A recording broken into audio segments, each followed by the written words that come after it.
ما هذا يا عرب يا مسلمين، استفيقوا. من قسمكم؟ من الحروب الأخيرة التي رأيناها بأم أعيننا بين من ومن؟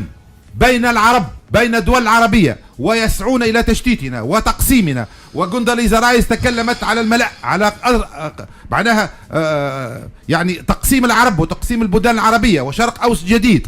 وبعد كل هذا حان الوقت أن نستعمل عقولنا. أنا مغتاظ حقيقة، لأني بعد كل ما صار ما زلنا كأن لم يكن، كان مسار شيء. وجاء الوقت أما أن أكون يعني في خانة المقاومة الباسلة وأن أدافع عن نفسي كعربي مسلم، أو أن أكون غبيا أو خائنا، حاجة من الاثنين. ولا سأكون وراءهم، هؤلاء القوم الذين ما زالوا يتطبعون بهذا يعني هذا الغباء. أنا وراءكم وسأفضحكم. لماذا؟ لأن